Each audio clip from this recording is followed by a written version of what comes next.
하나님의 말씀은 사무엘하 9장 1절에서 3절입니다. 구약 성경 475쪽 사무엘하 9장 1절에서 3절 말씀 제가 봉독해 드리겠습니다. 다윗이 이르되 사울의 집에 아직도 남은 사람이 있느냐? 내가 요나단으로 말미암아 그 사람에게 은총을 베풀리라 하니라. 사울의 집에는 종 한 사람이 있으니 그의 이름은 시바라. 그를 다윗의 앞으로 부르매 왕이 그에게 말하되 네가 시바냐 하니 이르되 당신의 종이니이다 하니라. 왕이 이르되 사울의 집에 아직도 남은 사람이 없느냐? 내가 그 사람에게 하나님의 은총을 베풀고자 하노라 하니 시바가 왕께 아뢰되 요나단의 아들 하나가 있는데 다리 저는 자니이다 하니라. 아멘. 할렐루야. 3부 예배에 잘 오셨습니다. 또 온라인으로 함께 하시는 여러분 모두도 여러분의 인생의 마지막 날 약속하신 영원한 그 영생의 나라에 여러분뿐만 아니라 여러분의 가족, 여러분의 지인들 다 함께 기쁨으로 들어가게 되기를 예수님의 이름으로 축원합니다. 지난 토요일 9월 24일 토요일 날 매일 성경 본문이 사무엘하 4장 1절에서 12절이었습니다. 그 내용은 아브넬이 죽었다는 소식을 들은 이스보셋의 망년자실하고 그 이스보셋의 군대 장관이었던 레갑과 바나가 이스보셋을 살해하고 그 이스보셋을 살해하고 난 후에 그 목을 잘라서 다윗에게 칭찬받으려 하고 갖고 갔다가 다윗으로부터 처행을 당하는 참 비극적인 내용이 사무엘하 4장 1절에서 12절 내용입니다. 이 매일 성경의 말씀을 가지고 토요일 아침에 우리 가정 예배를 가족들과 함께 둘러앉아서 드리고 예배를 다 마쳤는데 딸 나이가 대뜸 일어나면서 아빠 4장 4절에 근데 무비보셋 이야기가 왜 나와요? 하고 묻는 거예요. 이 무비보셋 이야기가 4장 4절에 나옵니다. 한번 본문을 보실까요? 사울의 아들 요나단에게 다리 저는 아들 하나가 있었으니 이름은 무비보셋이라. 전에 사울과 요나단이 죽은 소식이 이스라엘에서 올 때 그의 나이가 5살이었는데 그 유모가 안고 도망할 때 급히 도망하다가 아이가 떨어져 절개되었더라. 아멘. 이 4장 4절이 말씀이 나와요. 근데 이것은 앞뒤 문맥이나 전체에 전혀 생뚱맞은 말씀이에요. 한 줄 툭 나왔다가 이제 오늘 9장에서 드디어 나오는데, 그러니까 아마 성경을 읽다가 예배를 드리면서 이 본문을 읽다가 이게 이제 궁금했던 것 같아요. 그래서 제가 그렇게 말했죠. 이제 뒤에 나올 무비보셋 이야기를 앞에 미리 언급을 하는 것 같다. 그랬더니 그 밑밥이에요. 그래서 그러니까 제 옆에 아내가 듣고 있다가 좀 야 밑밥 그럼 밑밥 아니지. 그럼 뭔데? 암시 이렇게 이제 그런데 그 이야기를 듣고 제가 많은 생각을 했어요. 왜 생뚱맞게 바로 다음 장도 아니고 5장이나 지난 9장에 나올 그 무비보셋 이야기를 한 줄 딸랑 그 사건 가운데 집어넣었을까? 무비보셋이 뭐 대단한 것도 아니고 무비보셋과 다윗 이야기가 뭐 그렇게 대단한 그 성경 사무엘하 다윗의 일생 가운데 아닌데, 그래서 많은 참 생각을 했어요. 이제 오늘 우리 매일 성경 본문이 9장 1절부터 이제 무비보셋 이야기예요. 그러면서 뭐 성경을 연구하고 묵상하는 가운데 이게 그냥 자막처럼 지나가는 말씀이 아니구나. 극 중에 그냥 자막 하나 딱 지내는 그 묘미가 아니라 많은 의미를 담고 있는 거예요. 그 내용의 의미가 너무너무 커요.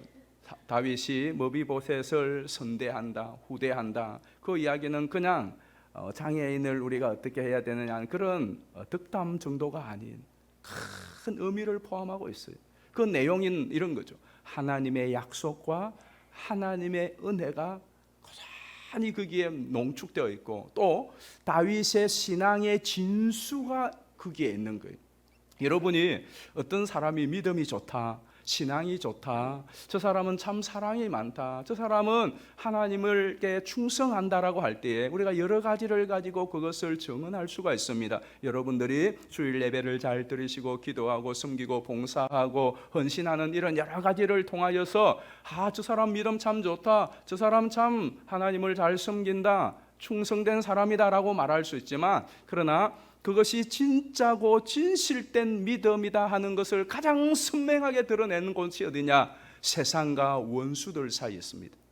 마치 이런 거죠. 지금 하늘에 별들이 참 많이 있지만은 그러나 캄캄한 밤이 되면 그 별이 더욱더 선명하게 빛나는 거죠. 여러분이 각 분야의 나름대로의 실력자들이십니다. 그런데 그 실력이 가장 잘 발휘될 때가 언제입니까? 가장 힘들고 어려운 상황에서 진짜 실력이 발휘되는 것처럼 성도가 하나님을 잘 믿는다, 예수를 잘 믿는다, 하나님을 충성하고 하나님의 사랑이 충만하다 하는 것이 가장 선명하고 잘 드러날 수 있는 것이 어디냐? 이 예배당일 수도 있고 우리 길이 봉사하는 자리일 수도 있지만 그러나 저 척박한 땅 세상 그리고 원수들 사이에 있습니다.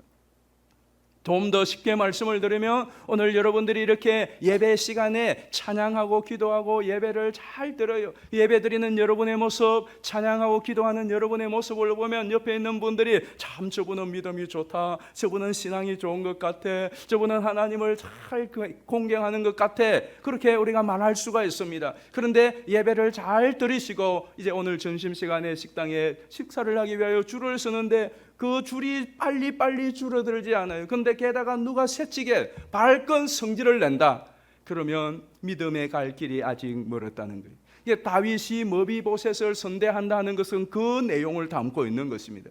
이것은 무엇을 말하느냐 하면 이 다윗과 머비보셋 이야기를 통하여 그냥 인간의 어떤 그 득담이나 정이 아니라 하나님의 은혜와 하나님의 약속이 하이라이트를 바라는 거예요.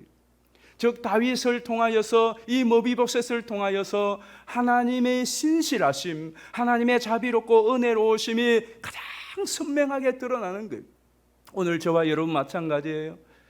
하나님이 신실하시고 하나님은 은혜롭고 자비하시다 하는 것이 저와 여러분을 통하여 여러분의 가정에서 드러나, 여러분의 일터에서 드러나야 돼요. 이 교회에서뿐만 아니라 우리가 하나님은 약속에 신실합니다, 하나님은 자비롭고 은혜로우신 분입니다, 여러 가지로 설명할 수 있어요. 그러나 잘 나타낼 수 있는 것은 그 설명과 더불어서 여러분이 몸소 보여주는 것입니다.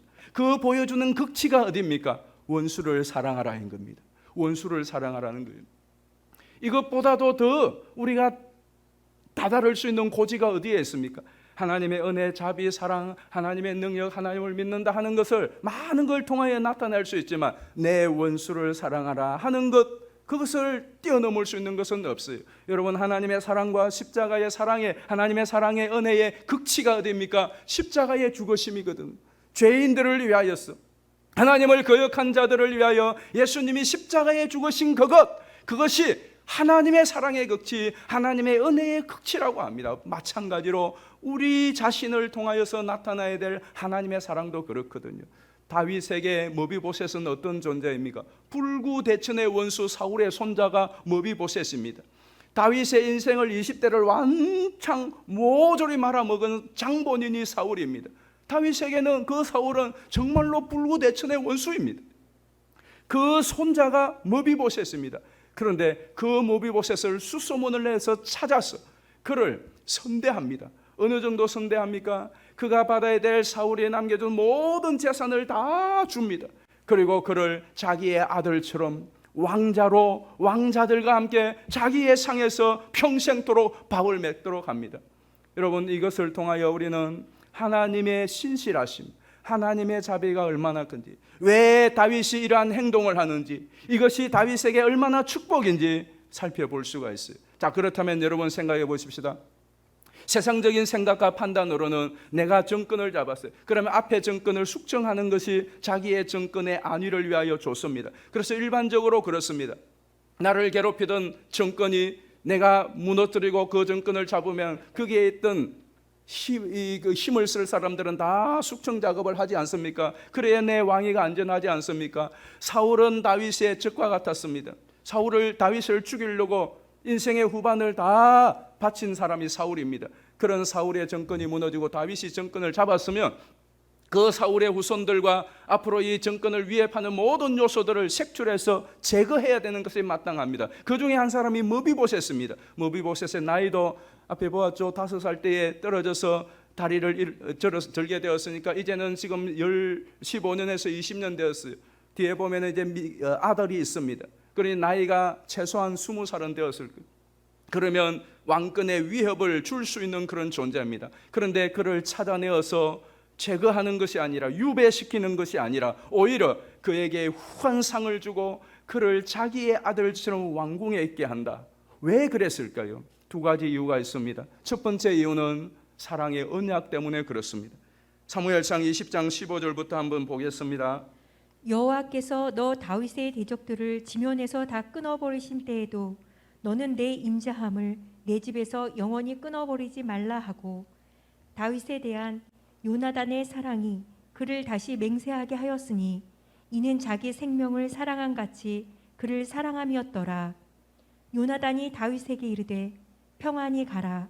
우리 두 사람이 여호와의 이름으로 맹세하여 이르기를 여호와께서 영원히 나와 너 사이에 계시고 내 자손과 내 자손 사이에 계시리라 하였느니라 하니, 다윗은 일어나 떠나고 요나단은 성읍으로 들어가니라. 아멘.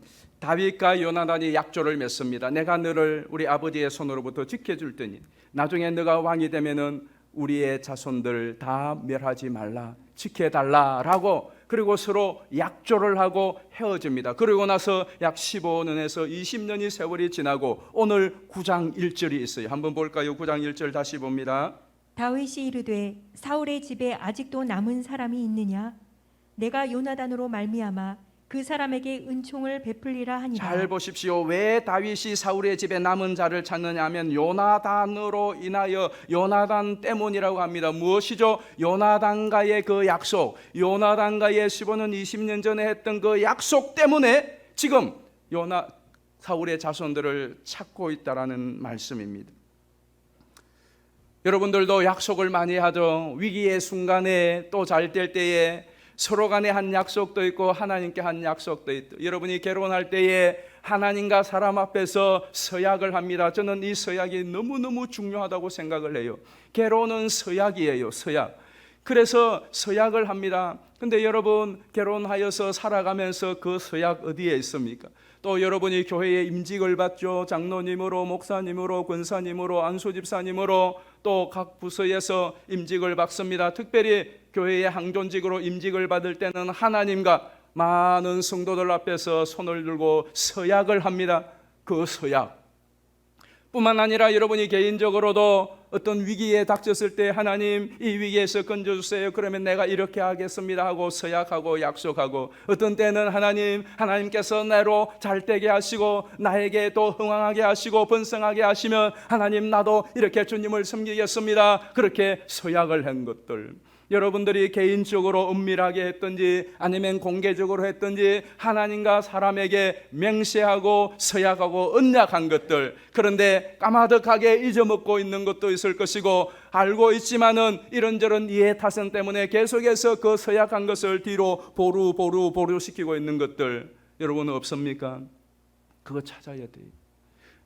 그 언약하고 약속한 것을 다윗은 기억해냅니다. 그리고 그 약속을 지키고자 하는 것입니다. 여러분, 언약이라고 하는 것은 성경에서 굉장히 중요한 의미입니다. 약속은 어떤 의미가 있느냐 하면 저와 여러분의 운명이 이 약속에 달려 있어요. 오늘 찬양대 찬양이 설교하고 너무나 맞는 찬양이에요.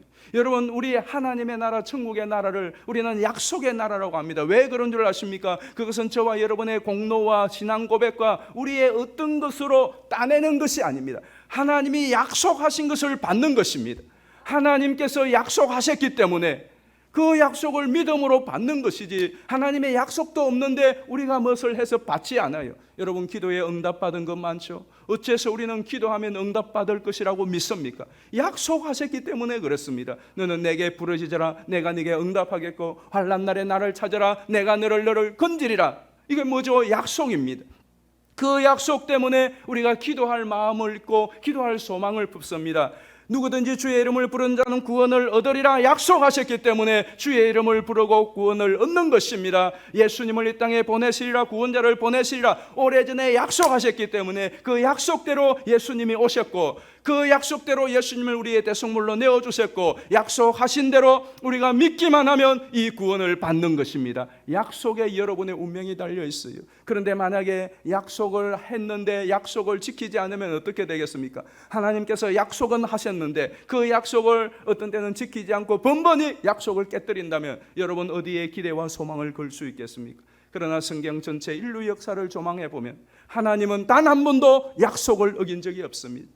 하나님은 한 번도 그 약속을 변개한 분이 없습니다. 하나님은 약속에 신실하셨습니다. 때로는 세월이 400년이 흘러가고 때로는 모든 것이 이제는 다 끝난 것 같은 그런 상황에서도 하나님께서는 그 약속을 지켰었습니다. 그래서 아브라함이 그 약속의 증거요, 이스라엘의 왕국이 그 약속의 증거요, 다윗이 약속의 증거요, 오늘 저와 여러분도 하나님의 그 약속의 이행 때문에 이 자리에 있게 되는 것입니다. 그러므로 여러분, 저는 여러분들이 다시 한번 하나님의 약속의 말씀을 붙들게 되기를 주의 이름으로 축원합니다. 주님 약속하신 말씀 위에서 저는 이 찬양이 참 좋아요. 주님 약속하신 말씀 위에서 세상 염려 엄습할 때에 약속 믿고 굳게 서리라. 주님 약속하신 말씀 위에서 세상 염려 내게 엄습할 때에 용감하게 힘써 싸우리라. 우리가 이 세상의 염려와 근심과 유혹이 올 때에 용감하게 맞서서 담대하게 힘써 싸울 수 있는 근거가 어디에 있습니까? 약속의 말씀에 있는 것입니다. 주님 약속하신 말씀 위에서 영원하신 주의 사랑 힘있고 주의 사랑이 영원하다. 하나님이 나를 사랑하신다. 끝까지 사랑하신다. 이래도 하나님은 나를 사랑하실 것이라고 하는 그 믿음은 어디에서 오는 것입니까? 약속하신 말씀 위에서 오는 것입니다. 저는 여러분 이 약속의 말씀을 굳게 붙들기를 주의 이름으로 축원합니다. 그리고 하나님의 이 약속이 나에게 실제가 되고 경험되는 가장 중요한 비결 하나가 여러분이 약속한 바를 지키는 것입니다. 내가 하나님께 약속한 것이든 사람에게 약속한 것이든 언약과 맹세를 지킨다는 것은 어떤 의미가 있느냐? 내가 하나님을 이처럼 믿는다. 내가 하나님을 신뢰한다는 의미가 있습니다. 또 하나의 의미는 하나님의 뜻이 이루어진다. 내가 하나님의 뜻을 이루고 하나님의 사업에 동참하고 있다는 증거가 뭐냐? 내가 약속을 지킨다입니다. 자, 예를 들면 여러분 부부가 결혼을 합니다. 결혼을 할 때 하나님 앞에 서약을 합니다. 그 서약 가운데 여러분 두 사람은 하나님이 짝지어 주신 그대의 아내 남편인 것을 믿느냐? 여러분 어떠세요? 여러분의 지금의 아내, 지금의 남편이 하나님이 짝지어 주신 것으로 여러분을 믿습니까? 그래서 여러분은 내가 어떠한 일이 있어도 부부의 대의와 정조를 지킬 것을 약속. 이거 얼마나 중요합니까? 이게 깨어지면 다 깨어지는 거예요. 그런데 한번 생각해 보십시오. 하나님께서 이 남자와 여자를 한 부부로 하나님께서 이 사람을 내 남편으로 내 아내를 되어서 가정을 이루게 하셨다고 여러분이 믿으면 그러면 하나님이 여러분을 부부로 가정으로 세우신 이유가 있을 것 아닙니까? 그렇지 않습니까? 아무 생각 없이 떨어지 랜덤으로 하나님 지나가는 사람 두 사람에서 결혼해 이렇게 한 것이겠습니까? 여러분 우리로 가정을 이루게 한 것은 하나님의 뜻이 있다 이 말씀입니다. 그러면 내가 이 가정을 지키는 것, 결혼한 서약을 지키는 것, 부부의 대의를 지키는 것은 그냥 우리 부부의 정조를 지키는 것 이상으로 우리 부부를 통하여 하나님이 계획하신 뜻을 이루어가는 과정에 있다는 것이 얼마나 중요합니까? 여러분이 장로님으로 권사님으로 집사님으로 부름을 받아서 하나님 앞에 서약을 하기 전에 무엇을 확인합니까? 여러분을 하나님이 장로로 세우시고 권사로 세우시고 집사로 세우셨다는 것을 믿음으로 받고 인정하는 것입니다. 그래서 서약을 합니다. 그렇다면 하나님이 여러분을 장로님으로 권사님으로 집사님으로 세우신 것은 뜻이 있지 않겠습니까? 그냥 인기 투표에서 한 것이 아니라 뭔가 여러분을 통하여 하나님께서 주의 몸된 교회를 세워나갈 뜻이 있기 때문에 세웠다고요. 그러면 힘들고 어려워도 내가 하나님과 사람 앞에 서약한 대로 장로로서 권사로서 집사로서 목사로서의 본분을 다하는 것, 그것은 단지 내 책임을 다하는 것을 넘어서 하나님의 비전과 하나님의 뜻을 이루는 과정에 있다는 것입니다. 그래서 이 약속은 얼마나 중요한 것이에요. 그리고 여러분 모두에게 우리 주님과 우리가 맺은 약속이 무엇입니까? 예수님 말씀하십니다. 성전하시기 전에 제자들에게 오직 너희에게 성령이 임하시면 내가 성령을 부어줄 것이고 너희들은 내 증인이 되리라. 아멘이가 아멘입니다. 그렇게 해서 믿음의 스타트는 시작된 것입니다. 여러분 우리가 받은 사명, 주님과의 약속 가운데 가장 중요한 것 하나가 무엇인 줄 아십니까? 전도하는 것 아니십니까? 이거는 해도 되고 말아도 되고 안 해도 되는 상황이 아니라 하나님이 우리에게 맹하신 것이고 저와 여러분이 구원받은 증조요, 구원의 언약과 약속 속에 이 땅에 있는 동안 묻어있는 중요한 사명인 것입니다. 우리 주변을 보십시오. 오늘 본문에 보면 1절과 3절에서 우리 눈에 들어오는 구절이 아직도 남아있는 사람이 있느냐라고 말하는 거예요. 아직도 남은 사람이 없느냐라고 말하는 겁니다. 그렇다면 우리가 이 땅에 여러분의 주변에 아직도 예수 안 믿는 불신자가 없느냐? 그 말씀과도 같이 한번 적용을 해보십시오. 아직도 여러분의 가정에, 여러분의 주변에 아직도 믿어야 될 사람이 믿지 않고 남아있는 사람이 없습니까? 많습니다. 얼마나 많은지 모릅니다. 2021년 작년 우리 통계청 통계에 의하면은 우리나라에 작년 한 해 동안 사망한 사람이 31만 7천여 명입니다. 31만 7천 명이 작년 한 해 동안 사망했어요. 이런저런 이유로. 이것을 365일로 나누어 보면 하루에 약 850명이 죽습니다. 여러분, 오늘 하루 동안 우리나라에만 850명이 죽어요. 세계에는 얼마나 죽을까? 제가 실시간으로 이렇게 보니까 여러분 한번 보십시오. 지금 저거 실시간이거든요. 오늘의 사망자 보십시오. 몇 초에 죽죠?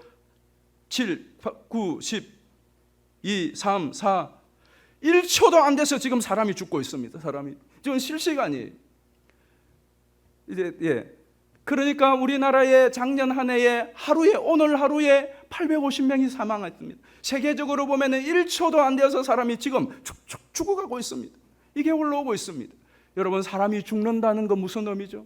여러분이 오늘을 살다가 죽고 우리 주변에 사람이 죽었다는 것은 어떤 의미가 있습니까? 사람이 죽는다는 것은 1차적으로 그의 운명이 영원히 이제는 고정되었다라는 것입니다. 어떻게 고정되는 것입니까? 천국과 지옥으로 고정됩니다. 여러분, 사람이 죽었다. 저와 여러분이 어느 날 죽었다. 그것은 그 순간 어떤 사람은 천국으로, 어떤 사람은 지옥의 불구덩이로 영원히 고정되는 순간이 죽음인 것입니다. 그렇다면 생각해 보십시오. 얼마나 오늘 또 많은 사람들이 이 1초에 2명씩 얼마나 많은 사람들이 죽어 저 지옥의 불구덩이로 떨어지고 있는 것입니까? 사람들이 비행기를 타고 가고 배를 타고 가고 기차를 타고 가고 자동차를 운전하고 가고 걸어가면서 만약에 그러다가 오늘 생명이 끝난다면 그 비행기를 타고 가는 길이 지옥의 불구덩이를 향하여 떨어지는 길이에요. 여러분들이 좋은 자동차를 타고 가다가 오늘 죽는다면 그 자동차를 몰고 지옥의 불구덩이를 향하여 가는 길이 될 것이고, 여러분이 걸어가다가 만약에 죽음을 맞는다면 그 걸어가는 길이 지옥의 불구덩이를 향하여 걸어가는 길입니다. 우리 주변에 수없이 걸어다니고 차를 타고 다니고 비행기를 타고 가고 어디 좋은 데를 다니지만은, 그러나 어느 순간 그분이 이 세상을 떠나게 될 때에 영원한 지옥의 불구덩이로 가는 것, 여러분, 이게 이념입니까? 상상입니까? 그냥 개념입니까? 실제이지 않습니까? 그렇다면 여러분, 아이가 저기 불이 훌훌 붙고 있는데 아이가 그 길을 향하여서 그냥 갔네요. 여러분이 그게 내 자식이 아니더라도 가만 보고 있겠습니까? 여러분이 그 아이가 저 불구덩이 사이에 가까이 가면 안 된다고 막아야 될 것이고 끄집어봐야 될 것이고, 내가 그렇게 할 수 없는 행편이면 누워서라도 야 거기 가면 안 된다고 소리 질러야 될 것이고, 소리도 지를 수 없다면은 전화라도 걸어서 저기 아이가 불구덩이 속으로 가는데 좀 봐달라고 해야 될 것이고, 어떤 수단과 방법을 써서라도 소리라도 지르면서 가지 못하게 해야 되는 것이 양심이지 않느냐, 이 말씀입니다. 그렇다면 여러분이 이 사실을 아는 분들이라면 여러분의 가족과 지인들과 주변에 오늘이라도 생명이 떠나면 영원한 지옥의 불구덩이에 떨어질 것을 알고도 여러분이 구경하고 방관하고 있다면 성도의 양심이 아닌 것입니다. 우리가 온 세상의 사람들, 이 지역의 모든 사람들, 내 모든 식구들 다 주의 앞으로 인도할 수 없지만, 그러나 내가 할 수 있는 한, 내 곁에 있는 한, 눈에 보이는 대로 여러분이 듣든지 아니 듣든지 최소한 여러분들은 그들에게 예수 그리스도의 생명의 복음을 전해야 됩니다. 이것은 약속이요 언약이요 사명인 것입니다. 두 번째로는 다윗이 무비보셋을 이렇게 후대한 것은 하나님의 은총 때문이었습니다. 우리 3절 말씀 보실까요? 왕이 이르되 사울의 집에 아직도 남은 사람이 없느냐? 내가 그 사람에게 하나님의 은총을 베풀고자 하노라 하니, 시바가 왕께 아뢰되 요나단의 아들 하나가 있는데 다리 저는 자인이다 하니라. 아멘. 저기에 보면 하나님의 은총을 베풀고자 한다고 그랬어요. 1절에도 은총을 베풀고자 한다고 그랬어요. 근데 다윗이 무비보셋을 찾아서 그에게 후대하는 것은 단지 요나단과의 언약 때문만이 아님을 알 수가 있습니다. 요나단과의 그 언약이라고 하는 의무 때문에 단지 일을 하는 것을 넘어서 은총을 베풀고 은혜를 베푼다는 것은 내게 은혜가 있다라는 것입니다. 왜냐하면 내게 있는 것을 줄 수가 있습니다. 사도행전 3장에 보면 베드로 요한이 제9시 기도 시간에 성전으로 올라가다 성전 미문에 나면서부터 안전뱅이 되어서 앉아 구걸하는 사람을 만납니다. 그가 베드로와 요한에게 구걸할 때에 베드로 요한이 뭐라고 말하죠? 베드로가 뭐라고 말합니까? 내게 은과 금은 없거니와, 그 다음에 한번 해보실래요? 시작. 내게 있는 이것, 나사렛 예수의 이름으로 일어나 걸어라. 무엇을 의미하죠? 내게 없는 것은 내가 줄 수 없어요.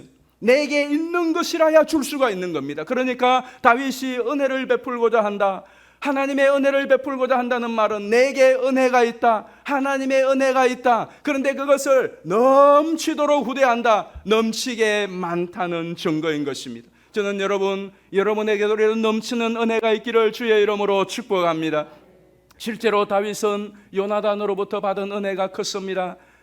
사무엘상 18장에 요나단과 처음 만났을 때에 요나단은 이 정말로 막내 동생 같은 다윗을 만났을 때에 그를 얼마나 좋아했는지 모릅니다. 그래서 사무엘상 18장에 보면 요나단이 자기의 겉옷을 벗어서 다윗에게 입혀줍니다. 그리고 자기의 군복을 벗어서 다윗에게 주고 활과 칼과 그리고 허리띠를 풀어서 다 다윗에게 줍니다. 여러분, 이것은 무엇을 상징하는 줄 아십니까? 내가 너요 너가 나라는 것입니다. 그만큼 다윗을 좋아하였습니다. 그 증거로 이제 아버지 사울로부터 미움을 받아서 다윗이 살해의 위협을 받게 될 때에 사울이 다윗을 죽이려고 하는 그 포인트마다 요나단이 먼저 다윗에게 알려줍니다. 그래서 다윗을 피신시켜줘요. 다윗이 이렇게 피신 생활을 하는 동안 그 20대에 얼마나 외롭고 적적하고 또 고독했겠습니까? 그때에 요나단이 찾아가서 그 다윗을 위로하고 격려해 줍니다. 뿐만 아니라 제일 마지막에는 결정적으로 사울로부터 죽을 위기가 되었을 때에 요나단이 화살을 쏘아서 표시를 알려주고 도망가게 해서 다윗을 피신시킵니다. 다윗이 사울의 손에서 10년이 넘도록 쫓겨다니면서 살아날 수 있었던 중요한 원인 가운데 하나가 요나단의 은혜 때문입니다. 그는 요나단의 그 은혜를 알고 있었습니다. 그래서 마침 그 아들이 이보셋 요나단의 아들이라는 것을 알았을 때 사울은 이 아들을 자기 아들처럼 생각할 수 있었던 것이죠. 특별히 여러분 3절을 보십시오. 우리 3절 한번 다시 보실까요? 사무엘라 9장 3절입니다. 왕이 이르되 사울의 집에 아직도 남은 사람이 없느냐?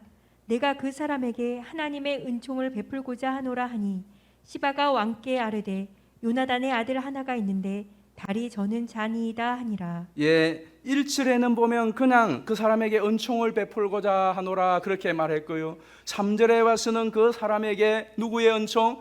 하나님의 은총을 베풀고자 하노라 그랬. 이 말은 자기에게 요나단의 은혜도 크지만은 하나님의 은혜는 더 큰 겁니다. 다윗이 생각해 보았습니다. 사울로부터 그 위기 속에서 그가 살 수 있었던 것은 하나님의 은혜였습니다. 그리고 더 놀라운 것은 사울의 아들인 요나단이 아버지의 편을 들지 않고 다윗의 편을 들어서 다윗을 보호해 준 것, 이거는 상식적으로 이해할 수 없는 일이에요. 그런데 하나님의 은혜가 그에게 있었습니다. 하나님이 아니었다면 사울 아니라 요나단에 의해서 자기가 제거될 수 있었을 것입니다. 다윗은 사울과 요나단을 생각하면 하나님의 은혜를 잊을 수가 없습니다. 사무엘라 7장에 보면 다윗이 하나님 앞에 나아가서 어떻게 고백합니까? 양치는 나로 하나님께서 이스라엘의 주권자로 삼으시고 모든 대적들을 파하여 승리하게 하시고 내가 어디를 가든지 하나님이 나와 함께 하셨고 나와 내 후손들에 대하여 하나님이 이렇게 축복을 하셨으니 내가 무엇이간데 우리 집이 무엇이간데 하나님이 좋은 것으로 이 은혜를 베푸셨습니까? 하는 하나님의 은혜가 그에게는 차고차고 넘칩니다. 그래서 그 은혜가 어디로 갑니까? 내 좋아하는 사람, 나를 호용하는 사람, 내 가까운 이웃에게까지만 가는 것이 아니라 그것이 넘쳐서 원수에게까지 가게 되더라는 것입니다. 이런 은혜는 다윗에게만 아니에요. 우리가 누가복음 7장에도 보면은 이 넘치는 은혜의 장면이 나오는데 누가복음 7장 43절부터 한번 보실까요? 시몬이 대답하여 이르되 내 생각에는 많이 탕감함을 받은 자니이다. 이르시되 내 판단이 옳다 하시고 44절입니다. 그 여자를 돌아보시며 시몬에게 이르시되 이 여자를 보느냐? 내가 네 집에 들어올 때 너는 내게 발 씻을 물도 주지 아니하였으되 이 여자는 눈물로 내 발을 적시고 그 머리털로 닦았으며 너는 내게 입맞추지 아니하였으되 그는 내가 들어올 때로부터 내 발에 입맞추기를 그치지 아니하였으며 너는 내 머리에 감람유도 붓지 아니하였으되 그는 향유를 내 발에 부었느니라. 자, 왜 이렇게 했는지가 47절에 나옵니다. 이러므로 내가 네게 말하노니 그의 많은 죄가 사하여졌도다.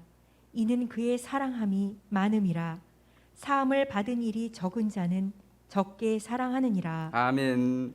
자, 이 이야기는 예루살렘 예수님이 바리새인이 예수님을 초청을 해서 자기 집으로 예수님을 초청하였는데 느닷없이 그 동네에 죄인인 여인 하나가 불쑥 나타나서 예수님의 뒤에서 예수님에게 눈물로 적시며 발을 적시며 머리털로 발을 닦고 그리고 그 발에 키스를 하고 그리고 가지고 온 그 항유 옥합을 깨뜨려서 예수님의 발에 붓습니다. 이것을 본 바리새인 시몬이 속으로 예수님이 선지자라면 저 여인이 죄 많은 동네에 죄 많은 여인인 줄 알았을 때 저렇게 하도록 내버려 두지 않았을 텐데 라고 속으로 그렇게 말하니까 예수님께서 그 시몬에게 말하는 것입니다. 시몬아, 어떤 사람이 500데나리온을 빚을 졌고 또 어떤 사람은 50데나리온의 빚을 졌어. 그런데 이 빚을 갚을 능력이 없어서 그 주인이 다 탕감을 해 주어서 그렇다면 500데나리온 빚을 진 사람과 50데나리온 빚을 진 사람 두 사람 중에 어떤 사람이 그 주인에게 더 감사하고 더 사랑하겠느냐? 어떤 사람입니까? 그래서 오늘 43절에 많이 탕감을 받은 사람입니다 그랬어요. 그래서 너희들은 나에게 발 씻을 물도 주지 않고 내 머리에 감람유도 붓지 않았지만은 이 사람은 눈물로 머리털로 내 발을 닦고 그리고 그 값비싼 향유 옥합을 내게 뜨뜨렸다. 많이 사함을 받았으니 많이 사랑하는 것이다 라고 말씀을 합니다. 자, 그러면 여러분은 어떻습니까? 여러분은 예수님으로부터 하나님으로부터 받은 은혜가 적습니까? 많습니까? 다른 것은 제껴놓고 여러분이 받은 구원은 어떻습니까? 여러분이 받은 구원의 은혜가 큰 것입니까? 작은 것입니까? 여러분이 지금까지 살아오면서 기도의 응답에 때를 따라 도우시는 하나님의 은혜가 적습니까? 적어서 초라해서 다른 사람에게 전해주고 알리지 못할 만큼 다른 사람과 나누지 못할 만큼 파이가 적습니까? 어떻습니까 여러분? 여러분은 다른 사람에게 이 소식을 알리고 전하고 다른 사람에게 독려하지 못할 만큼 나는 예수님으로부터 하나님으로부터 받은 은혜가 너무나 초라하고 적어서 나눌 게 없어서 나누고 있지 않는 것입니까? 우리는 입버릇처럼 좋아하고 자주 부르는 찬송이 있지 않습니까? 지금까지 지내온 것 주의 크신 은혜라. 은혜 아니면 살아갈 수가 없네. 모든 것이 은혜 은혜 은혜로다. 한없는 은혜. 모든 것이 은혜 은혜여서 은혜에 대한 찬양을 수없이 하잖아요. 그런데 그 은혜를 나누어 주는 것은 어떻습니까? 제가 여러분에게 때로는 하나님의 말씀을 강하게 전하기도 하고 제발 좀 기도하십시오. 우리 전도하십시다. 우리 서로 좀 나누고 섬깁시다. 때로는 지나칠 정도로 강하게 하는 것은 제가 받아서 해보니까 이게 너무 좋더라 이 말씀입니다.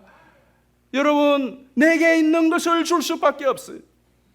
저는 먼저 여러분들이 하나님의 은혜를 좀 듬뿍 받기를 주의 이름으로 축원합니다. 은혜의 자리로 놓으세요. 왜 은혜의 자리로 놓지 않습니까? 하나님께서는 구하는 자에게 주신다고 그랬어요. 사모하는 영혼을 만족케 하신다고 그랬어요. 여러분, 은혜의 자리로 담대히 나가시기를 바랍니다. 때를 따라 돕는 은혜를 얻기 위하여 담대히 은혜의 보좌 앞에 나갈지니라고 말씀을 하셨어요. 여러분, 집에 계신 여러분들도 말씀과 기도로 예배로 하나님께 은혜를 받는 그 자리를 사모하시고 이 자리에 나오신 여러분들도 자리에 앉아만 있지 마시고 사모하시기를 바랍니다. 한번 따라하십시다. 주여 은혜를 주옵소서. 한 번 더 큰 소리로 주여 은혜를 주옵소서. 은혜를 받아야죠. 은혜는 누가 줍니까? 주님이 주시잖아요. 누구에게? 겸손한 자에게, 사모하는 자에게 주세요. 그래서 저는 여러분들이 은혜를 받아서 여러분의 가족과 주변에 나누어 줄 것이 풍성하기를 주의 이름으로 축복합니다. 뭘 나누어 주어야 되겠습니까? 한번 보십시오. 여러분 자신뿐만 아니라 여러분의 가족과 주변과 이웃과 이 세상을 보십시오. 자비의 강이 말라서 그 자비에 목말라 하는 사람들이 얼마나 많습니까? 은혜의 생수가 하나님의 풍성한 그 풍요함이 하나님의 여러 가지 좋은 것들로 채워져야 될 우리 가정, 교회, 우리 주변에 사랑에 목말라 하고 은혜에 목말라 하고 생명의 양식에 허덕이는 사람들이 얼마나 많습니까? 누가 그들에게 은혜와 자비와 하나님의 신실하신가 약속하신 것들을 나누어 줄 수 있습니까? 여러분, 이 세상 모든 참된 생명과 좋은 것과 사랑과 자비와 은혜의 수원지는 오직 주 예수 그리스도뿐입니다. 여러분들이 믿으시는 예수님, 여러분들이 신봉하는 하나님, 그분 외에는 은혜와 진리와 생명과 사랑과 자비의 근원이 없다 이 말씀입니다. 그분만이 수원지입니다. 그리고 그 수원지의 은혜와 사랑과 자비를 세상과 곳곳에 흘러보낼 수 있는 파이프 송수관은 오직 예수님이 말씀하신 대로 여러분뿐입니다. 교회와 성도뿐입니다. 그런데 우리가 그걸 막고 있어서 되겠어요? 저와 여러분만이 예수 그리스도의 그 수원지에서 생명과 은혜와 사랑과 자비와 온갖 좋은 것들을 실어 나를 수 있는 통로요 교회인 것입니다. 그러므로 사랑하는 성도 여러분, 여러분이 먼저 주의 생명과 은혜와 성령으로 충만하시기를 바랍니다. 채우시기를 바라요. 그래서 이 세상 가운데, 척박한 이 땅 가운데, 미움, 시기, 질투, 소망이 없는 땅 가운데 여러분이 가는 곳에는 소망이 가물음의 소낙비처럼 섬에 들어가야 되지 않겠어요? 사랑이 섬에 들어가야 되지 않겠습니까?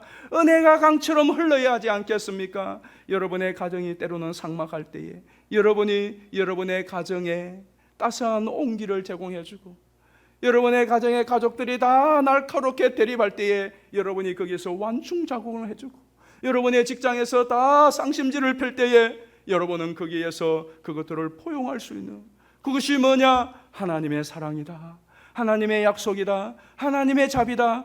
그렇게 되어져야 그것이 성도로서의 명예요, 그것이 성도다움이요. 하나님은 그러한 성도인 저와 여러분을 통하여 영광을 받으시고 기뻐합니다. 여러분의 인생의 이 세상에 가장 명예스러움과 성도로서의 영광스러움이 어디에 있습니까? 하나님이 이처럼 자비하시다, 하나님이 이처럼 은혜로우시다, 하나님은 약속을 틀림없이 지킨다. 그것을 저와 여러분이 흘러보낼 때인 것입니다. 그러므로 우리 다시 한번 하나님과의 그 약속, 하나님이 하신 약속, 하나님이 우리에게 베푸신 은혜, 우리가 나누어 줄 그 은혜에 대하여 여러분이 좀 진지하게 생각하셨으면 좋겠어요. 그리고 서론에서 말씀드린 바대로 이것은 다윗에게 큰 축복이었습니다. 왜 축복이었는가 하니 다윗에게는 이제 머비보셋에게 자비를 베풀 수 있는 기회가 주었습니다. 아직도 없느냐 찾아서 마침 찾았는데 아무도 없으면 꽝이에요. 근데 있었어요. 머비보셋 다리 저는 자가 있었습니다.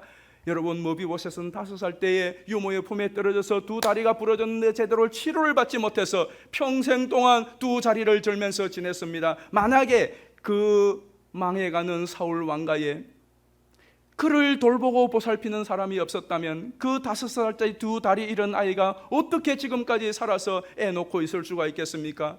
누군가 그를 보살펴 주었고 그를 돌보아 주었고 먹여 주었기 때문에 그렇습니다. 지금까지, 그리고 앞으로도 그럴 것입니다. 그런데 그 기회가 이제는 다윗에게 온 것입니다. 다윗이 머비보셋을 찾지 않고 지금까지 찾지 않았고 머비보셋을 돌보지 않아도 누군가는 하나님께서 누구의 손길을 통하여 머비보셋을 돌보았고 저 앞으로도 돌볼 것이지만 이제 다윗이 찾았습니다. 다윗에게 기회가 왔어요. 그런데 다윗은 기회를 놓치지 않았어요. 오늘 여러분 어떻습니까? 하나님께서는 우리 아니라도 하나님이 택하신 자 누군가를 통하여 전도할 것입니다. 여러분의 손이 아니라도 필요하면 하나님은 성전을 건축하실 수가 있습니다. 여러분, 우리 아니라도 하나님께서는 누군가를 통하여 성전을 건축해야 될 때가 되면 건축합니다. 그런데 전도할 기회가 내게 주어졌고, 성전 건축할 기회가 내게 주어졌고, 이 일을 봉사할 기회가 내게 주어졌다면 그것은 여러분에게 축복과 은혜의 기회인 것입니다. 그렇지 않습니까? 찬양대 여러분이 오늘부터 안 한다고 해서 찬양대 할 사람이 없겠습니까? 여러분이 주방에서 봉사 안 한다고 해서, 여러분이 교회 곳곳에서 봉사 안 한다고 해서, 지금도 봉사 안 하시는 분들도 많잖아요. 근데 교회가 돌아가잖아요. 제가 설교 안 한다고 해서 이 강단이 비어 있을까요? 누군가는 설교를 할 거예요. 그런데 그 기회가 내게 주어졌다. 그것은 축복의 기회요, 은혜의 기회요, 하나님의 풍성한 사랑을 경험할 수 있는 기회이니 여러분에게 주어진 기회를 놓치지 마시기를 주의 이름으로 축복합니다. 그 기회를 적극적으로 열의를 다하여서 인색함으로 마지못해서가 아니라 기쁨으로, 감사함으로 다윗처럼 후하고 넉넉히 통크게 하시기를 예수님의 이름으로 축원합니다. 왜? 하나님의 그 은혜가 너무 크기 때문에. 다윗은 단지 의무감과 책임 때문에 무비보셋을 후대한 것이 아니었습니다. 의무와 책임도 있지만, 그러나 하나님으로부터 받은 은혜와 사랑이 더 커서 그 큰 은혜와 사랑을 흘러보냈듯이 여러분들도 하나님께서 우리에게 주신 귀한 사명, 단지 의무감이 아니라 하나님이 여기까지 지금까지 베푸신 그 은혜에 감사하며 앞으로 베푸실 은혜를 기대하면서 저와 여러분 모두가 여러분 가정, 교회, 온 여러분이 구하는 곳곳에 은혜의 통로, 사랑의 통로, 전도의 통로, 축복의 통로가 되시고, 여러분이 가는 곳곳마다 하나님의 은혜가 강수를 이루어 많은 사람들이 활력을 얻고 살 소망을 얻고 힘을 얻게 되는 그런 역사가 있기를 예수님의 이름으로 축원합니다. 우리 함께 찬양하십시다. 저는 이 찬양을 부를 때면 정말 가슴이 뭉클뭉클하고 뜨거워져요. 그리고 기대와 소망이 생깁니다. 우리 주님과 전혀 상관없는, 주의 심장과 손과 발과 상관없는 그런 삶이 아니라 이제 우리도 주님의 심장 가지고 주의 손과 발 되어 주의 뜻을 이루는 그런 우리 소교의 모든 성도님들 되기를 바랍니다. 세상 모든 민족이 구원을 얻기까지 쉬지 않으시는 하나님, 주의 심장 가지고 주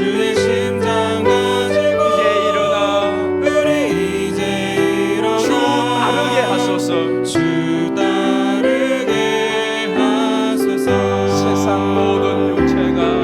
세상 모든 육체가 주의 영광 보도록 우리를 부르시는 하나님,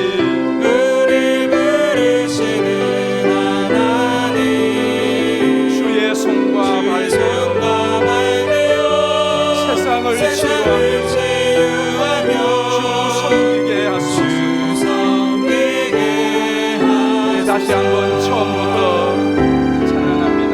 세상 모든 민족이 구원을 얻기까지 지금도 쉬지 않으시는 하나님,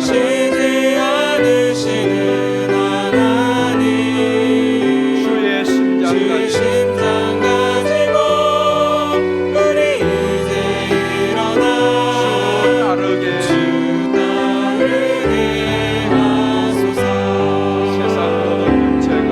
세상 모든 육체가 주의 영광 보도록 우리를 부르시는 하나님,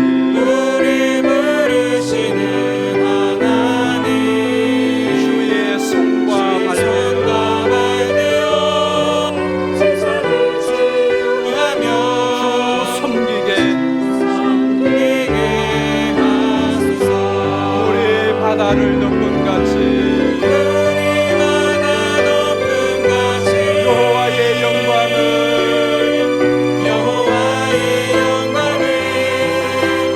인정하는 것 온 세상에 가득하리라. 우리 바다 덮은 같이 우리 바다 덮은 같이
하나님의 손과 발이 되어 있으니 세상을 치유하며 주의 사랑을 실어 나르며 주의 복음을 전하며 이 땅에 갈수록 복음의 지경이 열펴지기를 원하는 그런 간절한 열망이 있습니까?